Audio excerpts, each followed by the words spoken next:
And we're back. Thank you. Here to introduce you to Becky Kalinowski and some other wonderful ERA franchisees.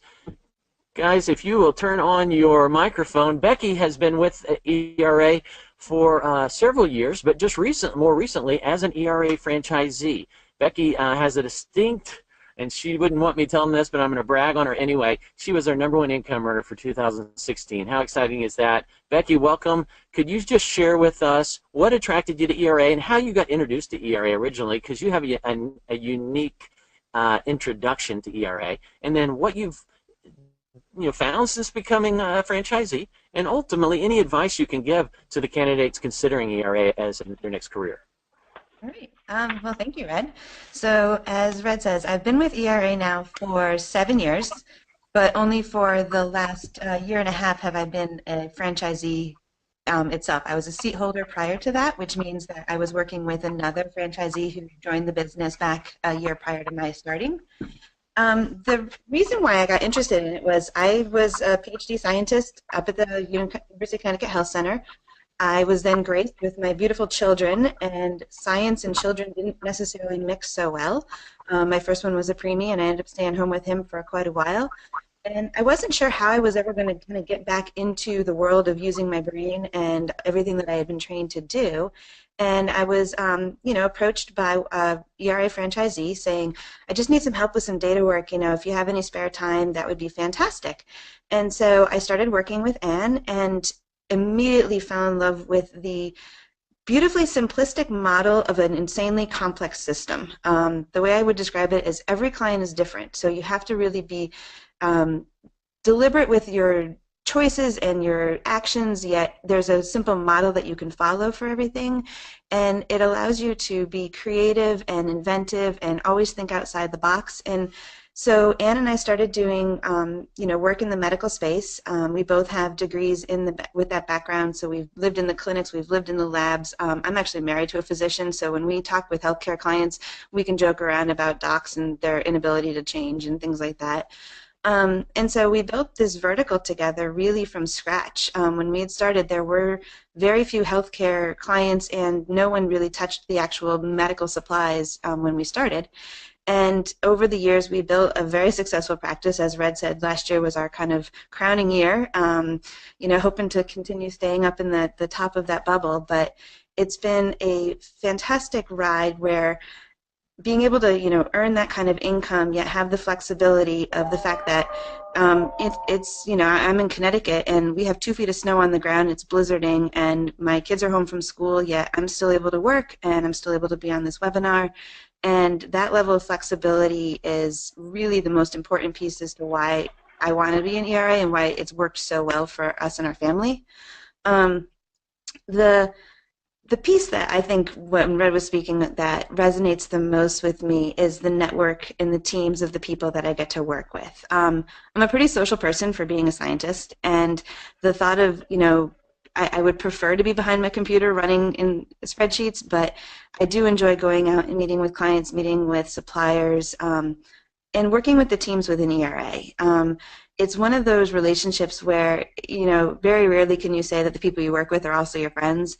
And it's so much fun when you'll hear from Greg Brown later, we'll be watching a football game. He's in San Diego. I'm out in Connecticut. We'll be texting back and forth to each other.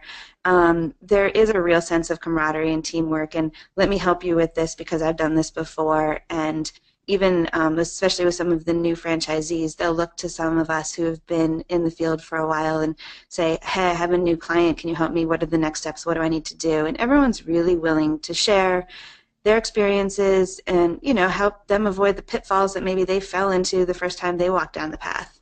And that level of support, whether it's the weekly calls, the specialized calls, I'm a category specialist exclusively. I don't do any acquisition. I don't do any management. It's mostly I do all the analytics behind finding the savings for our clients. But even as that much of a subsect, I'm able to get on weekly calls with the category specialists. We have verticals, so I belong to the medical and the laboratory supplies practice groups. That way there we can all share our best practices, talk about pitfalls, talk about things that are happening in the market that everyone should be aware of. And it really gives the whole network more strength if everybody's on the same page, and it really helps the client managers because we're all delivering the same high quality product. It all looks the same. We all work together across the different markets. For example, if I'm doing a medical supply project and I see that the client is ordering office paper through their medical supply vendor, I will immediately carve that out, send it over to the, whoever's doing the office supply part of the project and get it into the right bucket because we all work together. I guess the other piece would just be the discipline factor. That definitely is, I think, a key to success. I didn't get here by sitting back and waiting for things to happen. We intentionally grew a vertical that was new and novel, and it took a lot of work. I'd have to say I probably work 60 hours a week, and I want to do that right now. I am loving this to the point where my husband usually comes home and he's like, okay, you need to get off your computer. And I'm like, I know, I'm almost done. And the fact that you can be that engaged and excited about what you do day in and day out, I think just speaks to the ERA model and the network and the ability to really have the sky be the limit and yet still have the flexibility of, if your kid has a play at school at 2 o'clock, you just block out that hour on your calendar and you can go. And, I'm a mom of 2 boys, and notoriously I'll get a call from the school nurse and have to drop everything and go pick somebody up. And having that has really made this like the perfect opportunity where I can work from home, garner a tremendous income, do things that I love, and yet work with people that are fun and engaging. And it's just been a pretty phenomenal experience. So. Thank you, Becky. We appreciate you so much, guys. You can see why she's #1 in the network. And by the way, if you have any questions for Becky or for some of the other guests we're going to have on, please feel free to type them over on the right side of your screen. There's a questions area, or I believe you can even raise your hand, and I can call on you, and you can ask that from your own microphone. Thank you, Becky. If you can hang on for a few minutes, we'd love to have you share any answers to any questions. Next, we've got Greg Brown. Greg is a wonderful franchisee out of the San Diego market. Greg, can you share with us as well what attracted you to ERA, what you found as you came on as a new franchisee, and then any advice you can give the candidates when considering ERA? Sure. So Becky and I are opposites a little bit. Becky is a category specialist and does not go out and do the client acquisition piece. I'm the opposite. I'm strictly a client acquirer, project manager. I don't do any analytics whatsoever. She's in the frozen north. I've got 76 degrees headed to 80 today, so I'm a little opposite. I'm a reformed banker, as you can see on the screen. I spent 25 plus years in banking, mortgage banking. Thought I would retire from that business. In 2008, that world turned on its head and has never been the same. So started looking for a different opportunity. Like many of you, I looked at different franchises, and what kept drawing me back to ERA was 3 things. The fact that I could drive the results. I didn't have to unlock the door and hope a customer could come. I also like the fact that,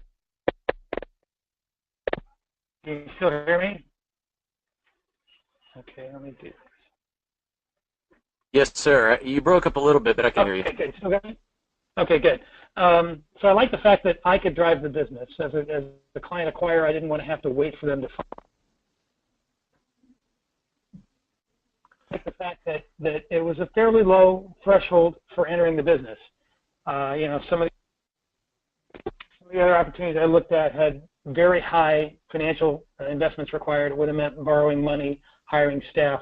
Didn't have to hire anybody, didn't have to lease any space. I still worked from the office over my garage 8 years later. What I liked is it had a concept I could understand, and I felt that I could explain to customers.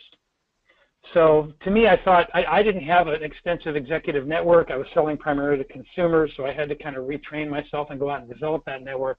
And I found that the ERA value proposition was fairly easy to explain, and I thought I'd be able to be successful working with that model. Let's see. I've talked about what attracted me, prior background. The keys to success for those of you who are considering this and trying to figure out whether or not this is a fit for you. I'd say there's probably, for me, there's been a couple of 3 things. One is you have to be self-disciplined. Red talked about the fact that you may be leaving corporate America and now working in in a job that's not in an office. There's no requirement to be there.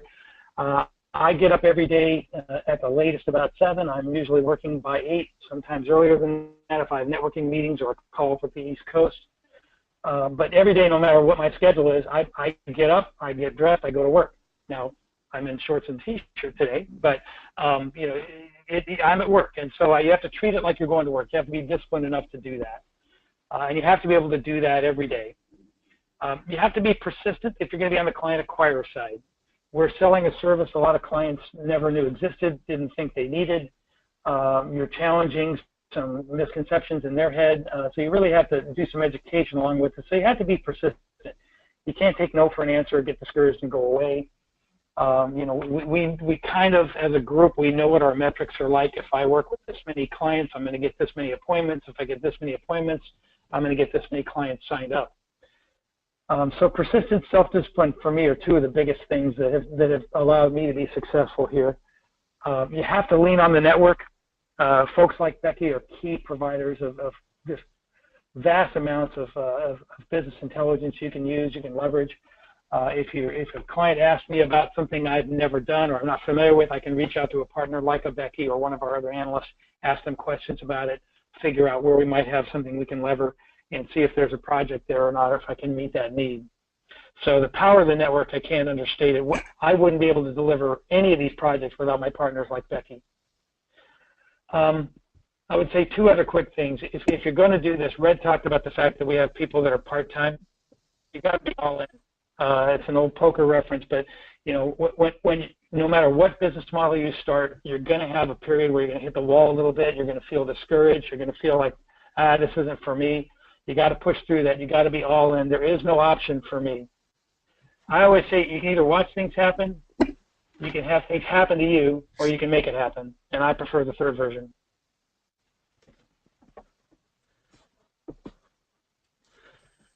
Greg, thank you, sir. Appreciate it. Sorry, I jumped off on the webcam a little early a moment ago.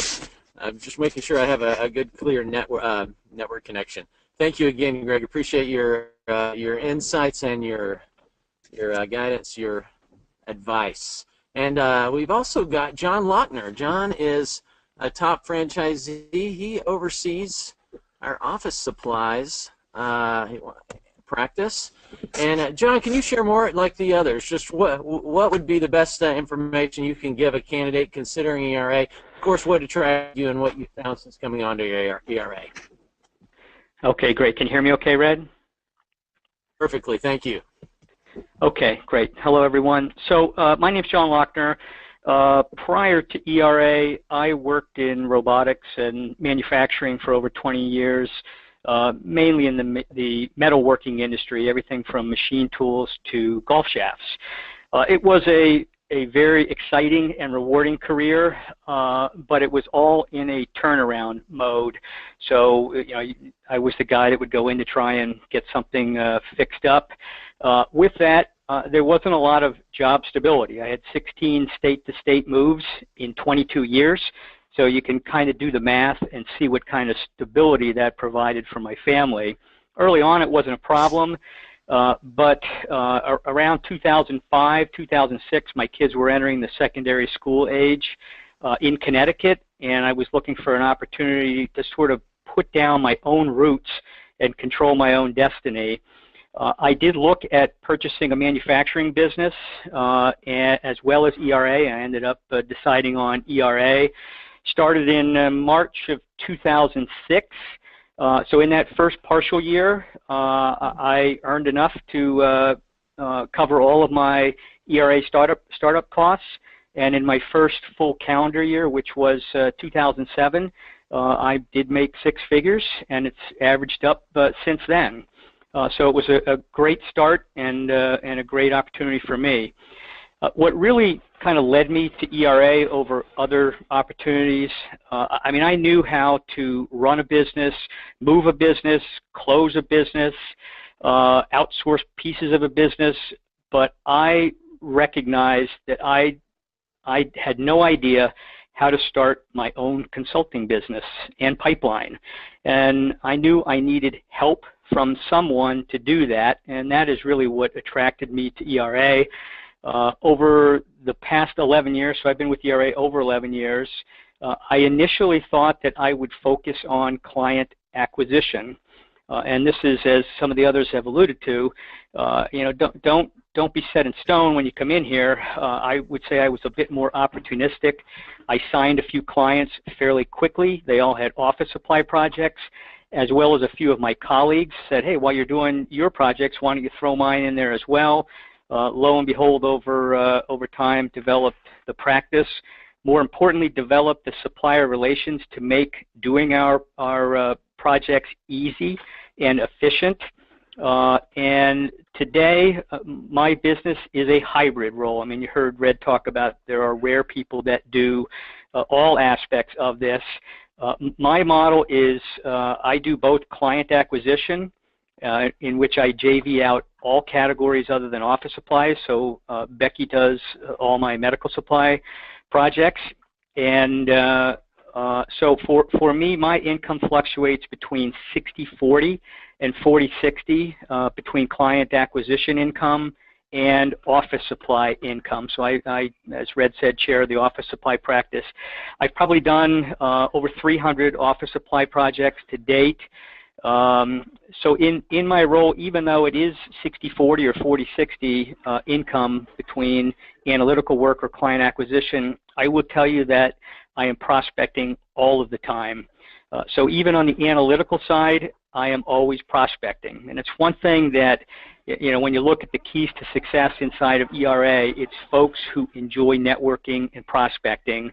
So my practice evolved to the point where I was in Connecticut. I do now spend the majority of my time in Florida. Both my kids are out in college and grad school, so it's a good quality of life down here. But as Becky said, I still work at least 60 hours a week. I love what I do. I'm sitting at my computer looking out the window. It's beautiful. A lot more foliage on the tree than you see in Red's picture, and it's very, very nice. So a few keys to success. This business is all about networking, both externally and internally. I mean, one of the things that I like, I was a corporate person my entire career, and what I like about ERA is where I want to be and where I benefit, I am still a corporate person. But when I don't need that, I don't mind just sitting here and working to my own pace. It's also about giving to the network. I think that it's no secret that the top earners inside of ERA are the givers and the networkers, not caretakers of their own island. And so, you'll see people like Becky and Greg and myself doing a lot of things, doing a lot of webinars, doing a lot of discussion with the training class on techniques in training. And whenever ERA asks something of us, we're happy to contribute. So on the client acquisition side, I mean, I'm not, I would say, the greatest client acquirer inside of the network. I do leverage long-term relationships as well as doing some prospecting. And as I said, I probably spend less time on the prospecting side, even though it does generate 40 to 60% of my income. But probably 80-85% of my time is spent doing analytical work. I may be working on anywhere from 30 to 35 audits per month, and I may be working on, I'm looking at my list, 19 active projects at the same time. So time management and project management for me is probably the most critical skill that I need. Just a couple quick examples on cash. So one of the things that I firmly believe about our business is it's not, sometimes we think that our deliverable is savings, and I believe our deliverable is cash. And so it's not just about generating savings for a client, it's about generating cash. And cash can come in many ways. Cash can come from savings, but cash can come from cash. And so in my particular category, there can be cash incentives that come along with it. It's one of the ways that I was able to have a good return on my investment initially. But a couple examples I just did an office supply project for one of my clients, and this is one of my original clients I signed probably 8-9 years ago. Did office supplies for them among many categories, and I just redid office supplies for them. Their spend is $270,000. We're going to save them 25%. That sounds great, 25%. But in addition to that 25% savings on a $270,000 spend, I got the supplier to pay them a signing bonus of $100,000. So they'll get that $100,000 check here in the next 90 days. When they get that check, I will invoice for $50,000. It's a nice way to generate some pockets of cash. So when people inside of ERA talk about savings, don't just think of it as a monthly annuity. Savings can come in many different forms. It can come from signing bonuses, what we call prebates. It can come from rebates, etc. So it's not just about savings. I would tell you that everyone on this call helps other people sell, even as an analyst. I mean, Becky joined me on a prospecting call 3 weeks ago. It's important that where we can, we sell as a team, not as an island. And lastly, I just, when people say what makes somebody successful, and for me, I will tell you, I'm the Fox Mulder of the group. I truly believe in what we do. I truly believe that in the results that we generate. I've seen it time and time again, and it allows me to communicate with prospects, not make a sale. And the final thing I would say is, the good news for me in ERA is I now work for the most driven and demanding boss I have ever had, and that's me. John, thanks so much. You're an inspiration, and I think everybody can see a theme here of we love what we do. I'm on spring break in the mountains of Arkansas with my family, and I dreamt all night about this webinar. I just love doing these. I love changing lives. Thank you, John. Last on our list of esteemed presenters today, we've got Jack Squires. Jack is our Executive Director for North America, and Jack has a unique background because he started out with ERA over a decade ago as well as a franchisee, and then moved to a support role, helping franchisees to make money and to save clients money. And now he's gone and become the Executive Director for North America, helping franchisees, especially new ones, to do exactly that, to make more money and to help clients save money. So Jack, can you share with us, like the rest, what attracted you to ERA, what you found since coming to ERA, and any advice you can give candidates considering the ERA opportunity? Absolutely, Red. Thank you. And thanks to John and Becky and Greg. They are they're a great example of the team that we have out in the field. And truly one of the things that I want to drive home on this webinar is the fact that, and it's a little bit of a cliche, but it's so true in ERA, is that you're in business for yourself, but certainly not by yourself. And I think that was demonstrated clearly in what those three had to say, and that's really critical for the type of person we're looking for coming into ERA. If you're looking to be an oyster and kind of exist in a vacuum, ERA is not the right franchise for you. If you truly have that entrepreneurial drive and that spirit, but you really thrive as being part of a team and excelling in achieving goals collectively, then ERA might be a very good fit for you. Originally, when I came into ERA a decade ago, I had no idea that a consulting firm such as ERA was built on a franchise model. I just didn't even know it existed. And so it was very much a surprise to me as I was doing my diligence going through this process, just as you all are right now. And I just kept looking at it and kept looking at it. And finally, my wife one day said to me, what else do you want this to be? And I did not have a good answer for her, and I ended up joining the next day. And I've been grateful for that decision for the last 10 years. I truly enjoy this business. I'm very passionate about this business. What we do for our clients is so fantastic.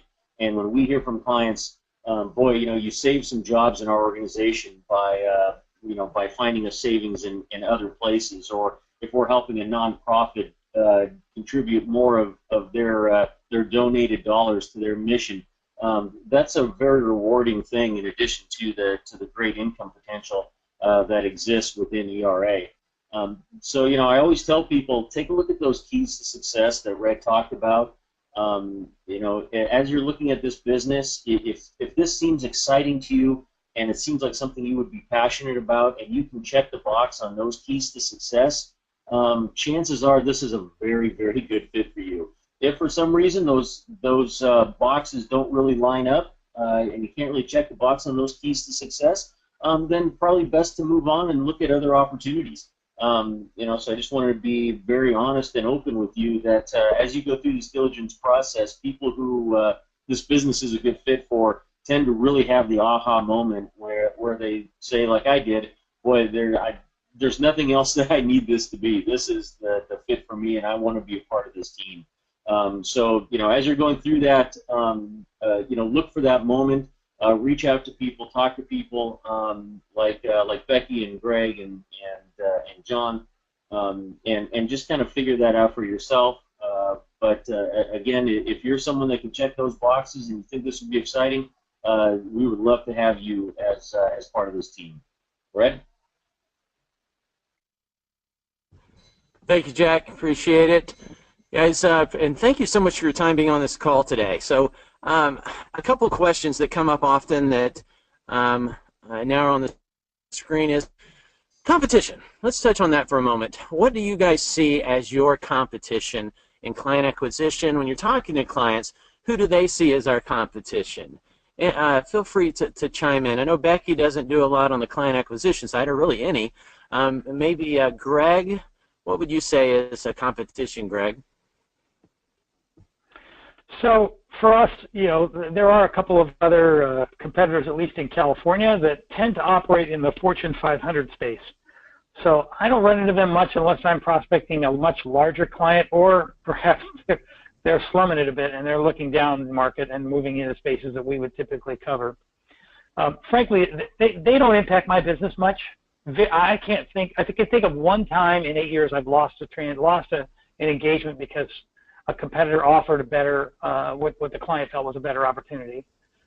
So 1 out of 8 years is pretty good hit ratio. I also know of several what we call irreverently single shingle guys, and these are people who maybe came out of telecommunications and they're very good at that one category, or they were a former freight broker and they're very good at that one category, but they can't offer the comprehensive suite across all spending areas that we can offer. And again, they really aren't a very effective competitor for ERA. So in my marketplace, I have been doing this for a little while now. I really haven't run into anybody who challenges our model, who gives me fits as far as competing effectively for the business that I feel it impacts me in any way. It's pretty much been wide open territory. Anybody I want to talk to. Greg, you and I have never talked about that question before, but your answer is exactly what I hear time and time again when I ask franchisees that. So thank you for sharing that. John, any insights on that, or Jack, any more insights on competition? Sure. I would echo what Greg said. I mean, in my 11 years, I have never lost a project to a competitor. It is rare when a competitor's involved. In fact, I can only recall one instance, and the client ended up going with us. As I'm sure all of us would say,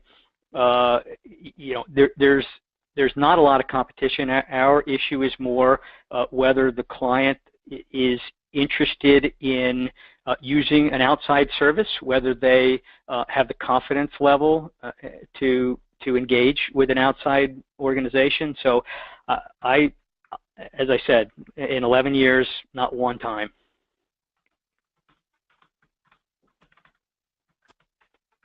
Jack, any final thoughts on competition? Well, I'll tell you, Red, it's so unusual to find an opportunity like this with as limited a competitive landscape as we face.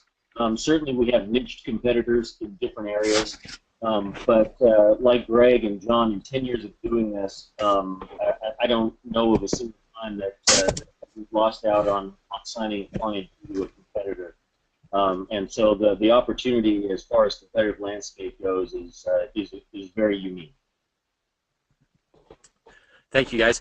Now, the other part, a common question is time to cash flow. In starting any business, you've got an investment up front, you've got some time to build the clientele, and then to collect the revenue. So that's a topic on this webinar that is going to be limited in what we can say. It's interesting, and if you're a franchise candidate considering a franchise, in the United States and in Canada especially, the Federal Trade Commission or the comparable body in Canada is very restrictive on what a franchisor can say about earnings potential. They limit it greatly because some franchisors has overstepped their bounds and said some things and not been completely transparent. So it hurt franchising, and so we're very limited in what we can say.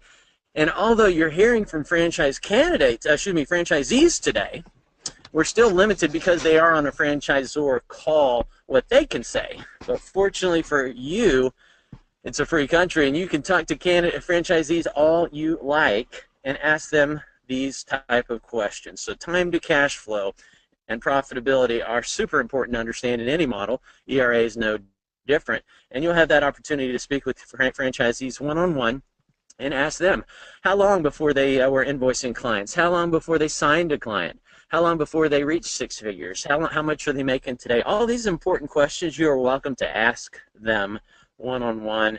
And the guys dedicated their time, and gal dedicated their time today on this call, so perhaps I can introduce you to other franchisees, and we'll respect everybody's time as they're building big businesses. You heard 60 hours a week, 30-something projects going on with John. So busy franchisees, we thank them so much for their time. Jack, I'll let you finish it out. Any words of wisdom or insights as a franchise candidate is considering expense reduction analyst as their next career? Well, thanks, Red. Really just do your diligence on it, and look yourself in the mirror and ask yourself if those keys to success are really a good fit for you, and if you're passionate about this business. It's a very simple model, and for that reason, it makes it a lot of fun. Because we don't overcomplicate things. We're all rowing in the same direction, if you will, because we are all focused on doing the right thing for our clients, because that's how we all generate a fee. And so being focused in the same direction and on the same things that's in the best interest of your client make it a very enjoyable model and a great way of life. It's not for everyone by any stretch of the imagination. But for those of us who it is a good fit for, it is a tremendous fit. So I wish everyone luck in their process, and perhaps I'll get the chance to speak to you down the road. Thank you, Jack. Thanks, everybody, for joining us today. I look forward to connecting with you on a call here soon and helping you determine if ERA is a good fit. Have a blessed rest of your week.